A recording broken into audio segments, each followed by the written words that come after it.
2024 జరిగినటువంటి శాసనసభ పార్లమెంట్ ఎన్నికల్లో ఎవరు దేశవ్యాప్తంగా ఊహించినటువంటి రిజల్ట్ ఈరోజు ఆంధ్ర రాష్ట్ర ఓటర్లు ఇచ్చారు. ఇది నిజంగా ఈ ప్రభుత్వం పైన వ్యతిరేకత, జగన్మోహన్ రెడ్డి గారి పైన ఎంత కసి ఉందనడానికి ఇది ఒక నిదర్శనం. ఈ కసి కూడా ఈరోజు తెలుగుదేశం పార్టీ కార్యకర్తలను వేధించినటువంటి ఈ ప్రభుత్వం కావచ్చు, జగన్మోహన్ రెడ్డి కావచ్చు, అదే అతని పతనానికి మెట్టయింది.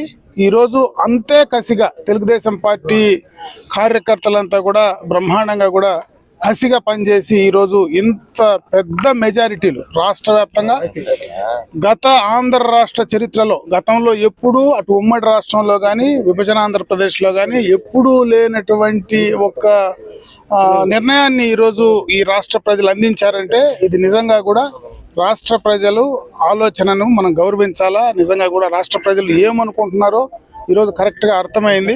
రేపు రాబోయే ప్రభుత్వం కావచ్చు, ఈరోజు చంద్రబాబు నాయుడు గారు కావచ్చు, అందరం కూడా రేపు ఈ యొక్క నిర్ణయం ఏదైతే ఇచ్చారో దాని ప్రకారం రేపు ఏ రకంగా నడుచుకోవాలనో ఆ రకంగా నడుచుకునేటువంటి పరిస్థితి ఉంటుంది అని చెప్పడానికి ఇది ఒక నిదర్శనంగా ఈ యొక్క రాష్ట్ర ఎన్నికలను చూడాల్సినటువంటి పరిస్థితి ఉందని చెప్పి తెలియజేసుకున్నాను.